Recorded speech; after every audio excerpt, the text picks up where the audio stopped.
मृत्यु के कंट्रास्ट में अपने अमृत चैतन्य का अनुभव बहुत आसानी से हो सकता है। जैसे रात्रि के अंधकार में या घने बादलों के बीच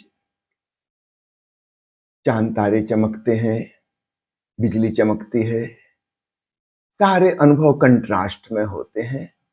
अपनी अमर आत्मा को जानना हो तो मृत्यु की पृष्ठभूमि में वह एहसास बड़ी आसानी से होता है।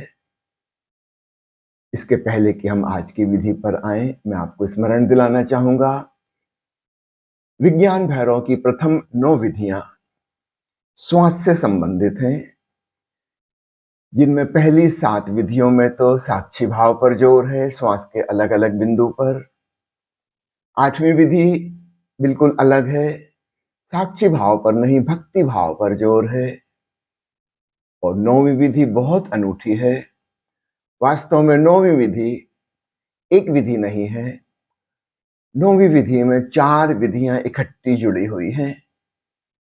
भगवान शिव कहते हैं देवी पार्वती से, मृतवत लेटे रहो अथवा क्रोध में क्षुब्ध होकर उसमें ठहरी रहो, या कुछ चूसो और चूसना ही बन जाओ, अथवा पुतलियों को घुमाए बिना एकटक घूरते रहो। ये 4 बिल्कुल अलग सिचुएशन है, अलग अलग टेक्निक है। इन सब में अलग अलग ढंग की सांस चलेगी। सीधा सीधा सांस के बारे में भगवान शिव ने नहीं कहा है। जब इस विधि को हम करेंगे, इसमें से कोई भी एक को हम पाएंगे उसमें एक अलग ढंग की सांस चलती है। कई लोगों को आश्चर्य होता है 9वीं विधि को सांस की विधि क्यों कहा जाता है, इसमें सांस का तो कहीं जिक्र ही नहीं है। यह 9वीं विधि अत्यंत महत्वपूर्ण है, विशेषकर इस कारण से इसमें बताए गए 4 अंशों में से कोई एक अंश 20वीं सदी में हुए आत्मज्ञानियों ने जाने अनजाने में उपयोग किया है। यह हैरानी की बात है। 20वीं सदी में जो एनलाइटेंड मास्टर्स हुए हैं, वे 9वीं विधि के माध्यम से हुए हैं। कुछ उदाहरण आपको बताना चाहूंगा। जैसे महर्षि रमन, एक दिन अचानक उनको लगा कि जैसे मौत आ रही है, हाथ पैर ढीले पड़ गए, वे बिस्तर पर पड़ गए। एक अज्ञात भय ने घेर लिया, हाथ पैर अकड़ने से लगे, हाथ पैर हिलाना डुलाना मुश्किल हो गया। ऐसा लगा कि सांस भी धीमी हुई जा रही है, लगा कि अब समाप्त होने का समय आ गया, और उन्होंने स्वीकार कर लिया कि मौत होने वाली है। वे रिलैक्स हो गए, और रिलैक्स होते ही वह भय विदा हो गया। कोई घंटे भर उस पोजीशन में वे पड़े रहे, जिसको ठीक ठीक भाषा में कहें शवासन, लाश की तरह। और उस 1 घंटे में उन्होंने जाना कि मैं वह जानने वाला हूं जो न कभी जन्मा है न कभी मरता। मैं यह शरीर नहीं हूं, मैं यह मन भी नहीं हूं। तन मन दोनों समाप्त हो गए थे, उनका साक्षी मात्र रह गया था। छोटी उम्र थी उनकी, टीनेजर, 15-16 साल के रहे। वो अनुभव इतना गहरा हुआ कि फिर शरीर और शरीर से संबंधित हमारा सारा संसार है, उस सब से ऊर्जा भीतर को वापस लौट आई। किसी चीज में कोई रस नहीं रहा। स्कूल पढ़ते थे, उन्होंने स्कूल जाना बंद कर दिया, और अपने भाई से उन्होंने कहा एक दिन कि मैं कुछ खास कोई क्लास अटेंड करने जा रहा हूं। वे झूठ बोले थे, और वे चले गए घर छोड़कर, और अरुणाचल में पहाड़ी पर एक मंदिर में जाके रहने लगे। एक ट्रांसफॉर्मेशन हो गया था। भगवान शिव जो कह रहे हैं मृतवत लेटे रहो, रमण महर्षि को शास्त्रों ग्रंथों का नहीं पता था, भगवान शिव के विज्ञान भैरव तंत्र का नहीं पता था, लेकिन विधि यही थी जो काम आई थी। ये कृष्णमूर्ति पूरी जिंदगी भर जो शिक्षा देते रहे, वो इसी 9वीं विधि का दूसरा सूत्र था। भगवान शिव कह रहे हैं, क्रोध में क्षुब्ध होकर उसमें ठहरे रहो। ये तो एक उदाहरण है। क्रोध कोई भी भावना, कोई भी विचार दशा हो सकती है, कोई भी भाव दशा। घृणा है तो घृणा, मित्रता है तो मित्रता, प्रेम है तो प्रेम, ईर्ष्या है तो ईर्ष्या। कृष्णमूर्ति कहते हैं उससे हटने की कोशिश नहीं करो, उसको ठीक से जानो, उसमें ठहर जाओ। ना तो उसका दमन करना है, ना उसका प्रकटीकरण करना है। Neither expression nor suppression but transformation through observation. और ऑब्जर्वेशन तभी हो पाएगा जब हम उसमें रुक जाएं, ठहर जाएं।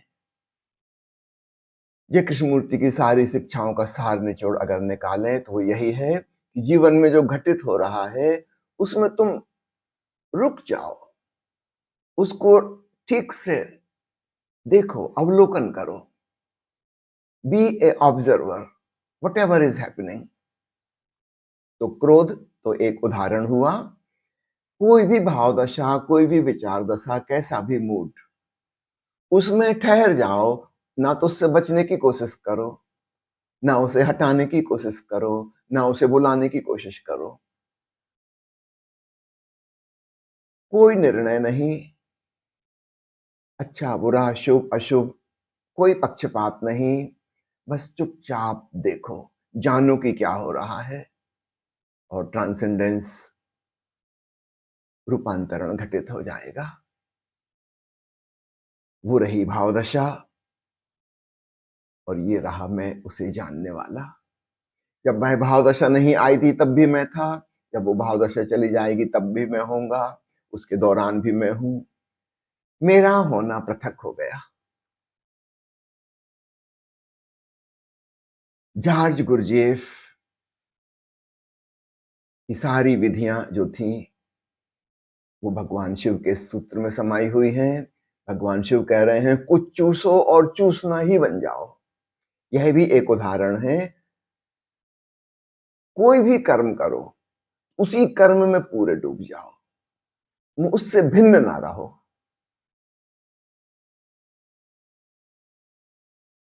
दौड़ रहे हो तो फिर दौड़ो, तैर रहे हो तो फिर तैरो, कोई काम कर रहे हो तो बस काम ही करो, पूर्णता से, समग्रता से। गुरुदेव की सारी साधना पद्धति इस एक सूत्र पर आधारित है। भोजन कर रहे हो तो बस भोजन करना ही सब कुछ हो जाए, से सारे जगत को भूल जाओ। स्नान कर रहे हो तो स्नान करना ही। गुरुदेव ने ऐसी बहुत सी तरकीबें ईजाद की। किसी शिष्य को कह दिया कि यहाँ जमीन में गड्ढा खोदना है, ये लो फावड़ा और कुदाली, और समय भी दे दिया कि शाम को 5 बजे तक ये पूरा काम हो जाना चाहिए। इतने फुट गहरा गड्ढा खोदना है, इतना लंबा चौड़ा। बेचारा शिष्य लगा है। 4 बजे का समय निकट आता जा रहा, वो और तेज लगा है कि उतना बड़ा गड्ढा खोदना है। 4 बजे गुरुजीएफ आया, उसका शाबाश तुमने काम पूरा कर लिया, तो इस गड्ढे को पूर दो, मट्टी वापस इसमें डाल दो, और याद रखना 8 बजे तक काम पूरा हो जाना चाहिए। साधारण आदमी भाग खड़ा होगा कि आदमी पागल है क्या, अभी गड्ढा खुदवाया, अभी कह रहा है कि भर दो इसको वापस। गुरुजीएफ ने जो टेक्निक दी है, वो जो काम करो पूर्णता से करो। यदि तुम्हारे मन में लक्ष्य है कि किस लिए कर रहे हो, तो फिर तुम पूर्णता से उसमें नहीं डूबे। भगवान कृष्ण जैसे कह रहे हैं, फलाकांक्षा रहित कर्म, निष्काम कर्म। जब गड्ढा खोद रहे थे तो गड्ढा खोद रहे थे, अब गड्ढे को भर रहे हो तो भरो, पूर्णता से भरो। कोई लक्ष्य समझ के नहीं, किससे कुछ हासिल होना है। निष्काम कर्म की इससे ज्यादा अच्छी ट्रेनिंग और क्या हो सकती है जो गुरुजीएफ ने दी। भगवान शिव ने चूसना क्यों चुना? क्योंकि छोटा बच्चा जो सबसे पहला कर्म करता है, पहला है सांस लेना और दूसरा है मां का स्तनपान करना, दूध पीना। ये प्रथम 9 विधियां श्वास से संबंधित हैं, और 9वीं में चूसना भी जोड़ दिया है। ये बच्चे के द्वारा किए गए प्रथम कर्मों में से एक है। बाद में तो बड़ा होगा और बहुत से कर्म करेगा। बिल्कुल प्रथम कर्म, अगर उसमें हम पूर्णता से जुट सकें, पहली बात तो हम बालवत निर्दोष हो जाएंगे, पुनः उस अवस्था में पहुंच जाएंगे जहां हमारे पास मन नहीं था, विचार नहीं थे, स्मृति नहीं थी, कल्पनाएं नहीं थी।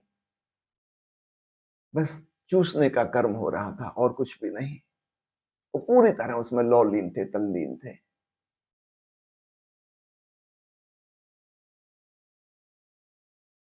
पिछली सदी में एक अन्य संत हुए मेहर बाबा, उनके बारे में भी आपने सुना होगा।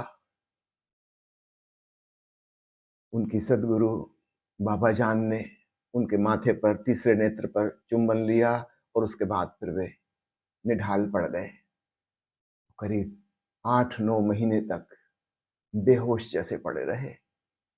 बिस्तर पे पड़े हुए हैं, आंखें खुली हैं, छत की ओर निहार रहे हैं। उनकी पलक भी नहीं झपकती थी, एकटक घूर रहे हैं और कोई होश नहीं है अपने शरीर का, न भूख का, न प्यास का, न मलमूत्र विसर्जन का। कोई होश नहीं है। आसपास क्या हो रहा है उन्हें कुछ भी नहीं पता, ना कोई आवाज सुन रहे हैं, ना कुछ देख रहे हैं, बस आंखें खुली हैं। इसको देखना कहना भी ठीक नहीं, क्योंकि उनकी आंखों ऊपर से हाथ ले जाओ तो उनको कुछ पता नहीं चलता था। बस आंखें खुली। भगवान शिव के इस 9वें विधि में 4 विधियां समाहित हैं और एक आश्चर्य की बात है कि पिछली सदी के इन 4 आत्मज्ञानियों ने जाने अनजाने में इन विधियों का उपयोग किया। ना तो मेहर बाबा को पता था कि भगवान शिव कह गए हैं एक टक घूरो, अनायास उनके जीवन में ऐसा घटित हुआ। न रमण महर्षि को पता था, ऐसा उनके जीवन में अपने आप घटित हुआ। मृतवत पड़े रहे और एक अद्भुत घटना घट गई। सच पूछो तो मेहर बाबा भी मृतवत पड़े रहे। ये जो 7-8-9 महीने करीब करीब बेहोश अवस्था, बस आंख खुली थी, अदरवाइज लाश जैसे ही पड़े थे। किसी दूसरे लोक में पहुंच गए। जब आंख की पुतलियों का मूवमेंट बंद हो गया तो विचार विचार चलने भी बंद हो गए। और यह इतना लंबा पीरियड था, भीतर वो जो सीखी हुई भाषा थी वह स्मृति पटल से गायब ही हो गई। सामान्यतः ऐसा होता है, कोई व्यक्ति ध्यान की गहराई में, समाधि में जाता है, निर्विचार जागरूकता को उपलब्ध होता है, फिर कुछ घंटे बाद वापस लौट आता है, पुनः अपने मन का एक उपकरण की भांति उपयोग करने लगता है, एडजस्टमेंट हो जाता है। मेहर बाबा के जीवन में कुछ विचित्र हुआ, क्योंकि ये जानबूझकर उन्होंने नहीं किया था, ये तो आकस्मिक रूप से घटित हुआ था। महर्षि रमण के जीवन में भी आकस्मिक रूप से घटित हुआ था। मेहर बाबा ने फिर बहुत कोशिश की कि वे भाषा का, अर्थात अपने मन के उपकरण का उपयोग कर पाए, लेकिन फिर वो नहीं हो सका। कई बार उन्होंने डिक्लेयर किया, लिखकर सांकेतिक इशारे से बताया कि फला तारीख को बोलना शुरू करूंगा। वो तारीख आती और फिर वे पोस्टपोन कर देते। 44 साल मौन रहे, 1925 से लेके 1969 आखिरी क्षण तक 44 साल मौन में रहे। ओशो ने बताया है, अगर 3.5 साल से ज्यादा मौन रहो तो फिर मन समाप्त हो जाएगा। भाषा वाला जो हिस्सा है मन का, वो काम करना सदा सदा के लिए बंद कर देगा।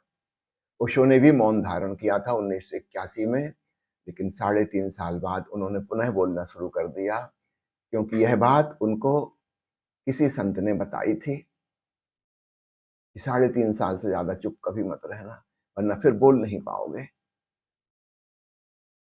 मेहर बाबा को बताने वाला कोई ना था।